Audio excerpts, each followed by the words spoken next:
I'm dreaming of the road again,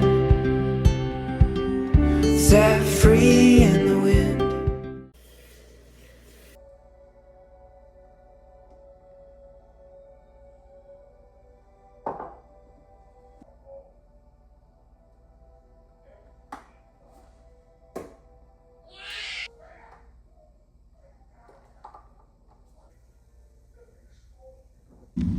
We're gonna see if we can pull this tree out. So he's gonna pull it down to the wood pile. If not, we might have to use a chainsaw again.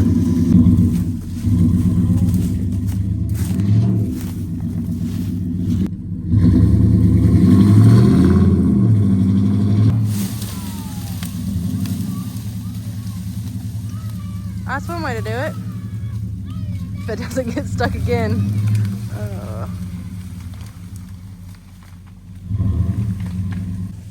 Also, there's the chicken coop. I honestly have not realized how valuable this land area is. We've come up here when we were putting the fence line up about 2.5 years ago. Also, if you see in any of the videos with sticks and the pink tape around it, that's either poplar trees or English oak.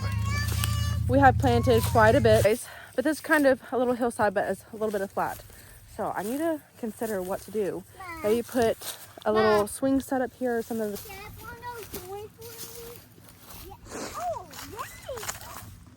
Season coming up. Mm-hmm. I can do yellow ones. There ain't little ones.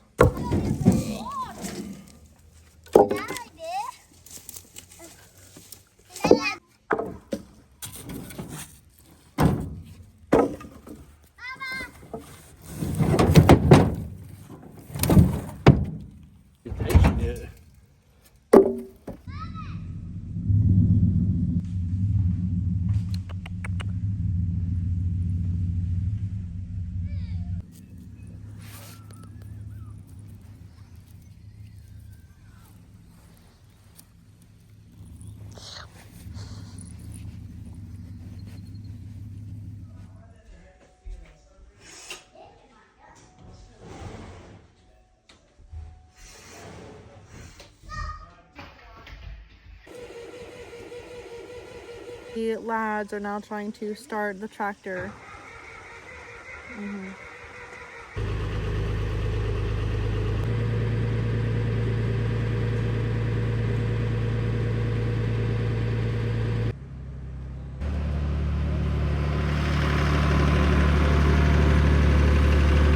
I went thrifting yesterday with a friend and also stopped by her house, and her mom gave me this little antique lamp. Austin recommended putting it here on this desk because it's actually with a sewing machine, and I think it was a good recommendation to put it here because it looks so good against that wall color. The lads wanted to do the tractor because there's a tree that fell quite a bit ago, so we're gonna try to get the rest half of that because it's kind of further down the hill. So I'm going to load the boys up on the four-wheeler and take the computer to finish editing and maybe a couple snacks and see if they can manage to achieve to get the rest of it. If not, then I guess it's just gonna stay there for the time being.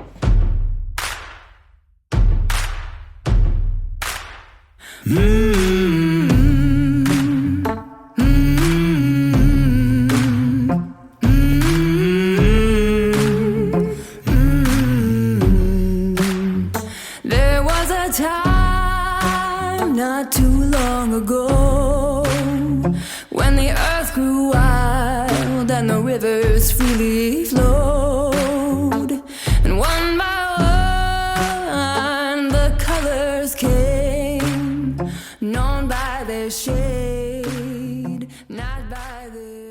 Okay, we have come up to the first hayfield. We did not bring the tractor because it is quite muddy throughout. We really don't want to make big ruts because we've already taken bulldozers and have tried flattening this out, evening it out. And we've also planted some grass seed. But a tree fell down here on the first hayfield a couple months ago. Bob and Brothers here, they're gonna go ahead and do this, but we're not dragging it. They're just gonna go ahead and cut it up while we're down here. And then we're just gonna load it up into the farm truck and then take it back to where we were just at. And others lost their way. Some came from the earth, raised up from the clay, and every 20 times round the sun come the daughters, come the sons, to to decide what they want and shake those colors of green ground go wild. Red feathers fly, white eyes look wild, gray stone climb high. Okay, I'm back in. I'm gonna start prepping dinner. I'm gonna do some baked potatoes, some chicken with some breading on it, and then one other side. That'll be the routine. I'm so excited because it's slowly starting to get warmer outside and prettier. It was still pretty nippy outside, but I just love when the weather is getting closer and closer to springtime. It's long overdue. I miss this type of weather. I am looking forward to warmer spring days and summer days.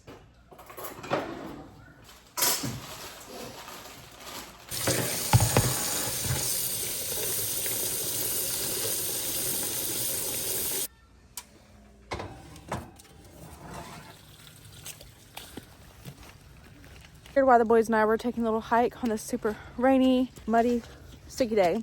I kind of update. So yesterday, the boys, the lads, were dragging some trees that have fallen. Side note, clearly the boys needed to get out. They have had like the house. They've been getting so antsy. But they just thrive out in nature so much. And that's why I'm so thankful we found the country life. Because they literally get to be actual kids out here. Obviously, when it comes to wood burning, it takes a lot of requirements to have the wood. Like you need seasoned wood or you're not going to burn very well and then it won't get hot and then you're just burning through wood. That was kind of the experience that we had the first year. We had some wood, but it wasn't seasoned. My dad brought some, but we went through that like crazy because we had a winter time. This year, we were a little bit more prepared, but we still ran out because we needed more wood. And we thought we had enough, but the pile that was still here in the video that I showed from yesterday, it actually was not seasoned and ready. So we were like, we'll keep that for next winter. So a couple trees have fallen since then. So that's what we've been working on, dragging those. One was up here, up on a hill behind the chicken coop. The other one was on our first hayfield, which we were able to get, but we got half of the tree up here on the hill behind the chicken coop. The other half is kind of down here on a hill, and it's been too muddy to really get the truck. So then we tried taking the tractor, and we don't have a 4-wheel drive tractor. So now we're considering if we should just sell the one we have and then try to purchase one or whatever. It's always something. But we tried getting the tractor up there, but it's just way too muddy and it was like starting to slide. So hello, a little dangerous. So we're just waiting. But other than that, I think where we had the property logged about 2 years ago, it's quite chilly today actually, but when we had the property logged a couple years ago, there should still be some trees that have just been kind of like knocked down that we can drag down, and that should be seasoned, and hopefully that can get in the pile because the amount of wood that we had this year was more than we had last year and it still was not enough. My brother ended up getting a fireplace put in his house, so he needed more wood, so my dad gave him some, and then they were splitting at their house. And my brother ended up giving us some because we literally only had one wood rack left of wood. And it honestly was not seasoned the best, so it wasn't burning the best.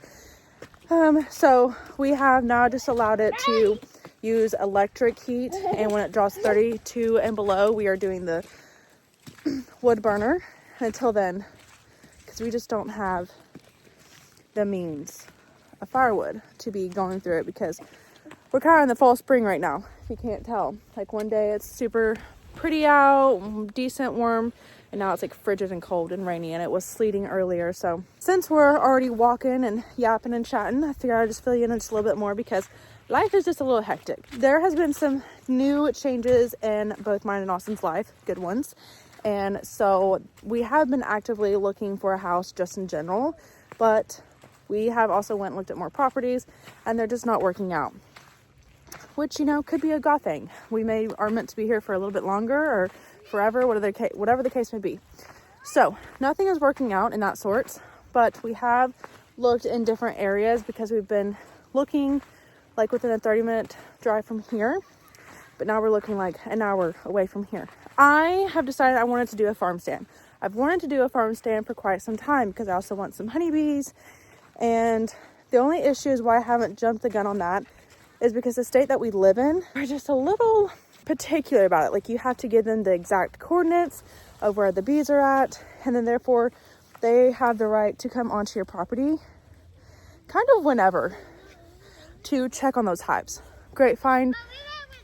Love that for them. Makes me a little uncomfortable because, example, we're hiking right now. And if someone, like, if they don't call or I miss a call and then they kind of just show up, just kind of makes me a little uncomfortable. Like, I just don't like the government and people knowing particular things. But at the same time, I understand because honeybees, they are in harm's way because they're losing so many and there's just so much. And I want to protect the bees. I love the bees. But my state also requires to at least get 2 hives. That way I can see if one hive is doing something, I can kind of compare the 2 and make sure that what they are doing is normal, you know, whatever the sorts. So, but I recently learned that someone that we know is into honeybees and they are planning on getting more bees. They had some bees, but theirs kind of did not make it. So they plan on getting more. And then I figured, I was like, oop, I can scoop over there and just get hands-on and learn the process. That way when it can come time to figure out if we're moving or not moving, whatever the case may be, then I could like fully jump into it and kind of have some experience under my belt compared to me getting them and then having to learn it by myself because no one around me does it. So a lot of this is just a bunch of learning curve to myself. So we got rid of the ducks. Chickens and the nesting boxes have been amazing. I kind of wish I would have got rid of them sooner because of the mess. I am now trying to get rid of 8 of my New Hampshire red, but that's only because I'm just producing so much and I wanted to do this farm stand. The only issue is I have discovered that you can be sued if someone gets food poisoning. Let's say I'm selling some of my eggs or possibly honey, whatever the case of sort it be. It's the most cases for most states is that you can be sued. You can be sued for loss of wages, for medical bills, all sorts. And then that could lead to everything we have worked for go down the drain because we would have to sell everything to fend for those costs. You can get a liability insurance, I believe is what it's called, but I don't know how much that would be a month. And it's not kind of in our plans at the moment. So Austin has put a halt to those building plans and I'm a little bummed about it and just kind of stumped at if I'm going to continue to pursue that idea or just maybe see and do some calling around on insurance wise to see how much that would be because I don't want like our property. I want just like the farm stand. And there's a bunch of people who do farm stands and really aren't aware of that. And Austin does work in the garage and he was thinking about doing like a business out of it, but then he realized that he could technically be sued and then we could lose like our house or just whatever the case may be, and we don't want to put ourselves in that situation. So if you did not know that, definitely look into that, especially your state.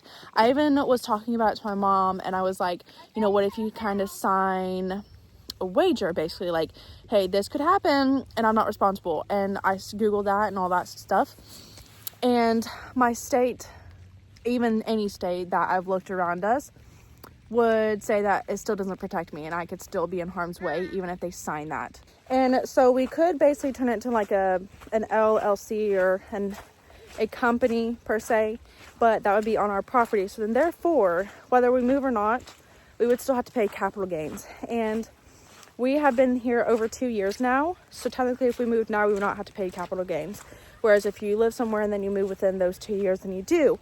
So even if you're here for 10 years and we move, we would still have to pay those capital gains, and that's not really what we want to do. So we're just kind of in a little pickle, learning curve, you know, young, live and learn. So there's just a lot kind of going on behind the scenes. And I'm so sorry I have not been as active, and I'm hoping I could change that. There's just been so much going on. And low-key I've been a little distracted trying to focus on other things in life, and that's just adulthood.